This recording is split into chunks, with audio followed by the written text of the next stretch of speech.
नमस्कार साथियों, स्वागत है आपका दृष्टि आईएएस के इन फोकस प्रोग्राम में। मेरा नाम है मनीष। हाल ही में पेरिस में संपन्न हुए पैरालंपिक्स गेम्स में भारतीय पैरा एथलीटों ने अब तक का सबसे बेहतरीन प्रदर्शन किया है। भारत ने कुल मिलाकर के 29 पदक इसमें हासिल किए। भारत के इस बेहतर होते प्रदर्शन में सहायक प्रौद्योगिकी यानी असिस्टिव टेक्नोलॉजी की भी महत्वपूर्ण भूमिका रही। इसलिए आज हम समझने की कोशिश करेंगे अपने प्रोग्राम में कि असिस्टिव टेक्नोलॉजी क्या है, ये किस तरह से काम करती है, इसका किस तरह का प्रभाव है और इसकी क्या आवश्यकता है। इन फोकस के प्रोग्राम में हम समझेंगे। सबसे पहले देखते हैं कि इस पूरे टॉपिक के अंतर्गत हमारी चर्चा के सामान्य पक्ष क्या रहने वाले हैं। सबसे पहले उस खबर को जानना है जिसके कारण ये पूरा टॉपिक चर्चा में है। इसके बाद देखेंगे कि सहायक प्रौद्योगिकी यानी असिस्टिव टेक्नोलॉजी होती क्या है, ये किस प्रकार से पैरालंपियंस की सहायता करती है। इसके उदाहरण के रूप में पैरा तीरंदाजी और पैरा एथलेटिक्स का एक एक उदाहरण लेंगे और फिर देखेंगे कि इसकी आवश्यकता और प्रभाव क्या है, इसकी आवश्यकता क्यों है और इसका प्रभाव क्या है। अंत में आपके लिए एक अभ्यास प्रश्न होगा जिसका उत्तर आपको कमेंट बॉक्स में कमेंट करके देना होगा। ये जो पूरा विषय है यूपीएससी की मुख्य परीक्षा के सामान्य अध्ययन प्रश्न पत्र 3 से जुड़ता है, क्योंकि ये टेक्नोलॉजी की तकनीक की बात करता है। हम आगे बढ़े इससे पहले आप हमारे चैनल को सब्सक्राइब जरूर करिए और बेल आइकन दबाइए ताकि हमारे सभी प्रोग्राम का नोटिफिकेशन आपको मिल सके, इन प्रोग्राम से आप जुड़ सके, इनका लाभ उठा सके। साथ ही इन सभी प्रोग्राम की पीडीएफ फाइल आपको इन फोकस दृष्टि आईएएस के टेलीग्राम चैनल पर उपलब्ध कराई जा रही है। डिस्क्रिप्शन में दिए गए लिंक पर जाकर आप पीडीएफ फाइल डाउनलोड कर सकते हैं। तो सबसे पहले खबर को विस्तार से जानते हैं। आप जानते हैं कि हाल ही में 8 सितंबर 2024 को पेरिस में पैरालंपिक्स गेम समाप्त हुए हैं और इन गेम्स में भारत ने बेहतरीन प्रदर्शन किया। आप देख सकते हैं कि 29 पदक भारत ने हासिल किए हैं, जिसमें 7 गोल्ड, 9 सिल्वर और 13 कांस्य पदक है। 2012 के लंदन ओलंपिक के मुकाबले पदकों की संख्या 1 से 29 बढ़ी है, जिसमें कई चीजों ने महत्वपूर्ण भूमिका का निर्वहन किया है। किन चीजों ने महत्वपूर्ण भूमिका का निर्वहन किया है? एक तो केंद्र सरकार की टॉप्स स्कीम।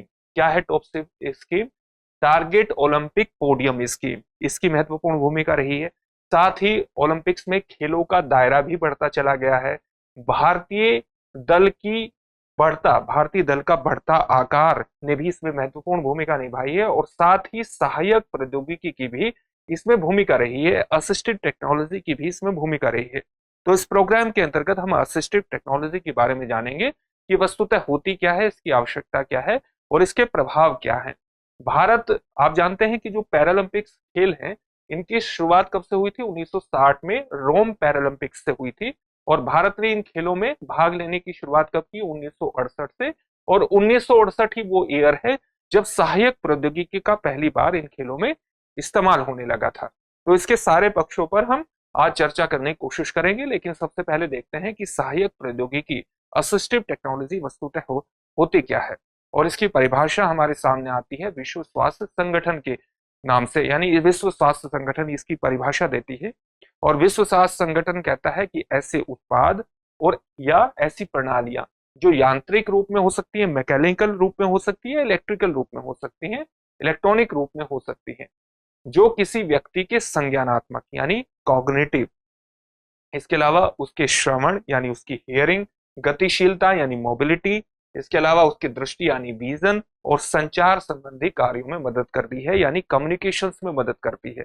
इस प्रकार का कोई भी उत्पाद, इस प्रकार का कोई भी प्रणाली, तकनीक जो व्यक्ति के संज्ञानात्मक, साथ साथ उसके हियरिंग, उसके विजन, उसके कम्युनिकेशन, उसकी मोबिलिटी में सहायता करती है, उसको हम असिस्टिव टेक्नोलॉजी के रूप में परिभाषित करते हैं।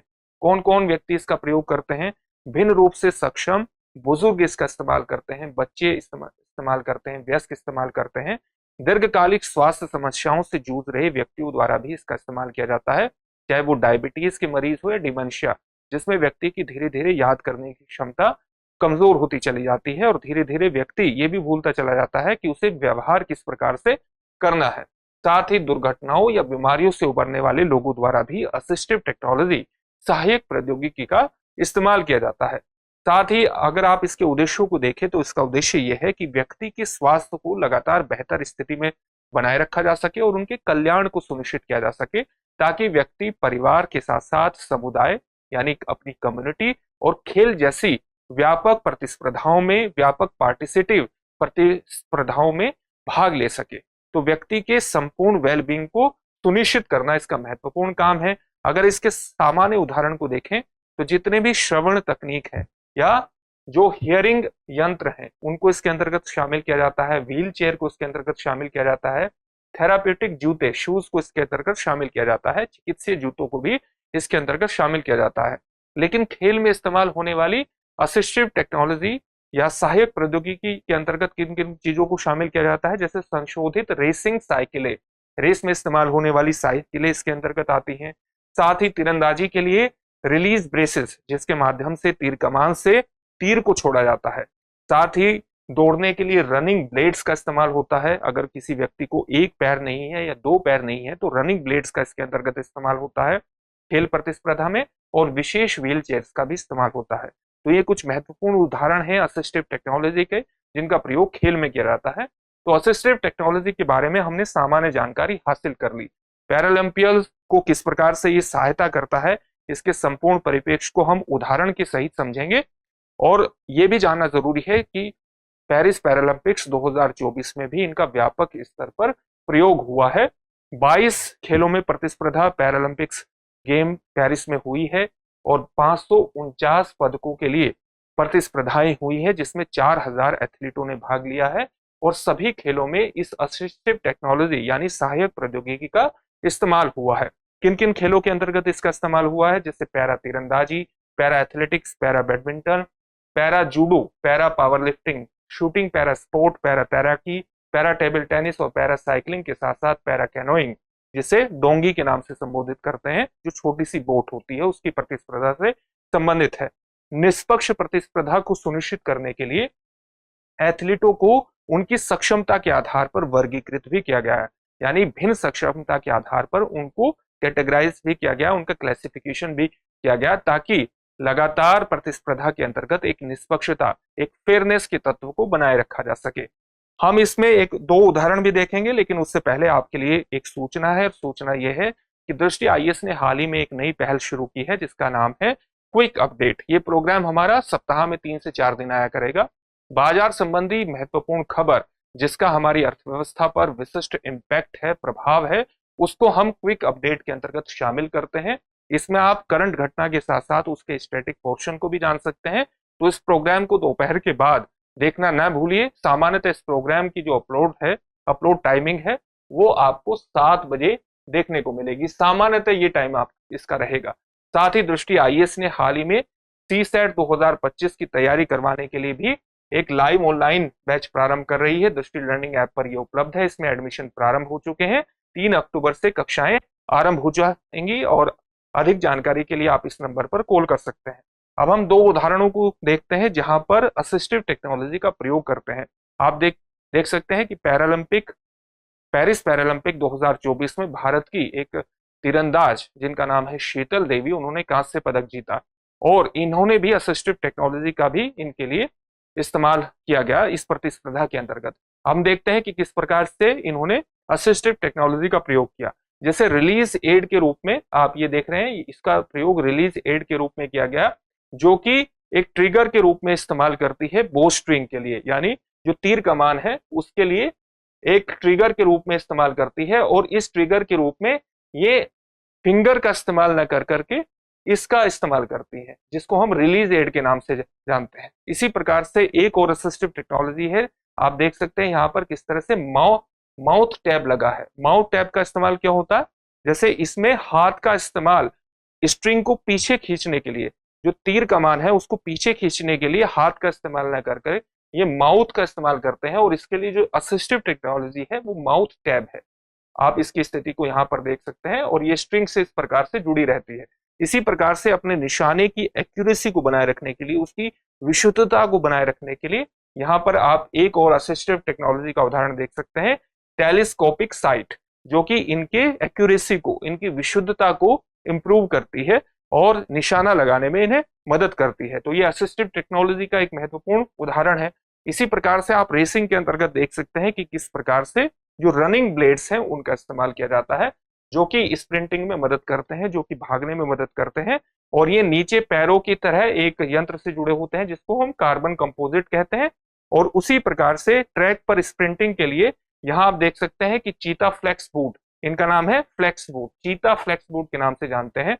और ऑस्कर पिस्टोरियस इसका महत्वपूर्ण उदाहरण है, क्योंकि इन्होंने इसका इस्तेमाल करके आप देखिए कि पैरालंपिक्स में 8 मेडल ये अब तक जीत चुके हैं और इनको चीता के नाम से भी संबोधित किया जाता है। इस तरह की असिस्टिव टेक्नोलॉजी रनिंग के अंतर्गत आप तभी इस्तेमाल कर सकते हैं जब आपका मैक्सिमम जो वेट है वो 147 किलोग्राम हो सकता है, यानी 147 किलोग्राम से नीचे आपका वेट हो। तो ये आप देख सकते हैं कि किस प्रकार से रनिंग के अंतर्गत रनिंग ब्लेड्स का इस्तेमाल करके आप रनिंग में असिस्टिव टेक्नोलॉजी का प्रयोग करते हैं।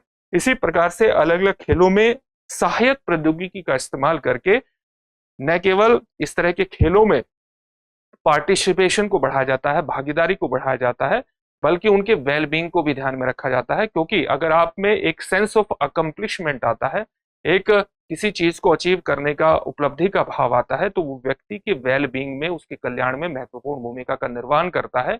और खेलों में इस तरह की भागीदारी बढ़ा करके सहायक प्रौद्योगिकी ने विशिष्ट रूप से मदद की है। अब हम देखते हैं कि इसकी आवश्यकता क्यों है और इसका प्रभाव क्या है। इसकी आवश्यकता इसलिए जरूरी है अलग अलग देशों में कि इसकी आवश्यकता का महत्वपूर्ण पक्ष है कि अलग अलग देशों की आय के हिसाब से इसकी पहुंच निर्धारित है। यानी कम आय वाले देशों में इसकी पहुंच कम है, अधिक आय वाले देशों में इसकी पहुंच ज्यादा है सहायक तकनीकों की। जैसे यहाँ पर आप एक उदाहरण देख सकते हैं कि कम आय वाले देशों में केवल 3% लोगों तक ही असिस्टिव टेक्नोलॉजी की पहुंच है, जबकि उच्च आय वाले देशों में सहायक प्रौद्योगिकी की पहुंच 90% लोगों के पास है।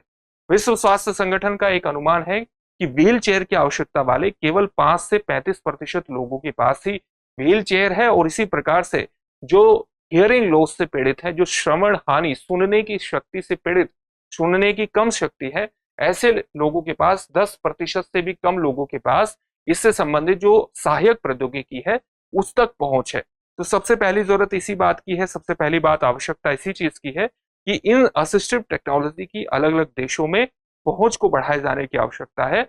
तो इसके लिए इकोनॉमिक डेवलपमेंट के साथ साथ पहुंच को सुनिश्चित करने के लिए अलग अलग संगठनों को आगे भी आने की आवश्यकता है। अगर हम इस असिस्टिव टेक्नोलॉजी के ऐतिहासिक विकास की बात करें तो जैसा कि मैंने शुरुआत में बताया था कि सबसे पहले 1968 के पैरालंपिक्स गेम्स में इसका असिस्टिव टेक्नोलॉजी का इस्तेमाल हुआ था, बेसिक व्हील चेयर के रूप में, बुनियादी व्हील चेयर के साथ शुरू हुआ था। समय के साथ ये टेक्नोलॉजी का प्रयोग बढ़ता गया, उसमें विशुद्धता भी आती चली गई, वो बेहतर भी होती चली गई और हम विशेष व्हील चेयर के साथ साथ रनिंग ब्लेड्स देख सकते हैं, जिसने अलग अलग पैरा एथलीटों की पैरालंपिक्स में भागीदारी को, पार्टिसिपेशन को बढ़ा दिया। अगर हम इसमें तकनीकी सफलता की बात करें तो तकनीक के अंतर्गत भी आप देख सकते हैं कि रनिंग ब्लेड्स ने निचले अंगों से भिन्न रूप से सक्षम एथलीटों को उच्च गति प्रदान करने में, प्रतिस्पर्धा करने में, उच्च गति देने के अंतर्गत उच्च गति प्रदान की, वो तेजी से दौड़ सके और उन्हें प्रतिस्पर्धा करने में मदद पहुंचाई है। और कभी कभी तो ये मदद इस स्तर तक पहुंची है कि कई एथलीट्स, पैरा एथलीट्स ऐसे हैं जिन्होंने सक्षम एथलीटों को भी मात देने की स्थिति में गए हैं, उनसे भी बेहतर प्रदर्शन करने की स्थिति में गए हैं। लगातार अलग अलग टेक्नोलॉजी के माध्यम से इसके असिस्टिव टेक्नोलॉजी के प्रदर्शन में और उसकी सटीकता में सुधार हो रहा है।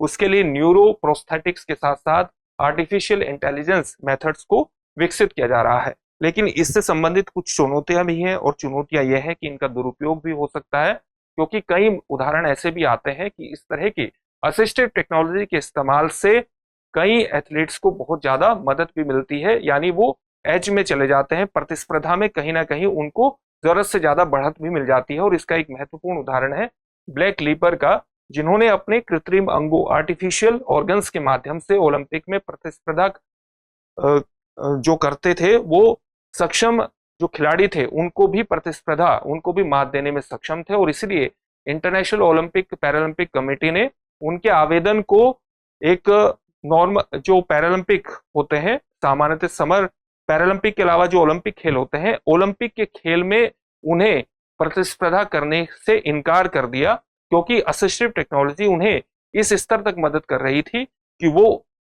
नॉर्मल जो ओलंपिक्स खेल होते हैं उसमें बढ़त उनको हासिल हो सकती थी अपने कृत्रिम अंगों के माध्यम से। इसलिए ओलंपिक कमेटी ने उनके भाग लेने को ओलंपिक खेल में मना कर दिया। तो आप देख सकते हैं कि कई बार टेक्नोलॉजी आपको इस स्तर तक भी ले जाती है कि आप भिन्न रूप से सक्षम होते हुए भी सामान्यतः सक्षम खिलाड़ियों को इसके अंतर्गत पछाड़ सकते हैं। ये इस स्तर तक भी मदद आपकी कर सकती है। इसलिए साथ ही, क्योंकि ये तो इसका एक दुरुपयोग की बात हुई, इसकी एक चुनौती की बात हुई, साथ ही इसकी पहुंच को विस्तारित करने के लिए विश्व स्वास्थ्य संगठन ने अंतर्राष्ट्रीय पैरालंपिक समिति के साथ मिलकर के हाल ही में पेरिस खेलों के दौरान एक अभियान चलाया, जिस अभियान का नाम है equipped for equity. Equipped for equity के अंतर्गत इस विश्व स्वास्थ्य संगठन का कहना है कि सहायक प्रौद्योगिकी पर करों को कम किया जाना चाहिए और साथ ही प्राथमिक स्वास्थ्य देखभाल से इसको इंटीग्रेट करना चाहिए, इसका एकीकरण किया जाना चाहिए और इसकी पहुंच में सुधार किया जाना चाहिए। इसके माध्यम से आप खेलों में बहुत बड़े स्तर पर पैरा एथलीटों को शामिल कर सकते हैं, उनकी वेलबींग को बढ़ावा दे सकते हैं, उनके स्वास्थ्य को बढ़ावा दे सकते हैं, एक सेंस ऑफ अकम्प्लिशमेंट, उपलब्धि के भाव को बढ़ा सकते हैं और उनके सामुदायिक जो पार्टिसिपेशन है उसको भी बढ़ाने में आपको मदद मिल सकती है। और इससे इस पूरा जो पैरा एथलीट्स है, इसके माध्यम से इस पूरे समाज को आप समावेशिता की तरफ ले जा सकते हैं। इससे संबंधित एक प्रश्न देखते हैं। प्रश्न क्या है? पेरिस पैरालंपिक खेलों में भारतीय पैरा एथलीटों ने कितने पदक जीते हैं? आपके ऑप्शंस हैं 25, 27, 29 या 31। इस प्रश्न का उत्तर आप हमें कमेंट बॉक्स में कमेंट करके जरूर दीजिए। फिर से एक नई सेशन में आपसे मुलाकात होगी। धन्यवाद।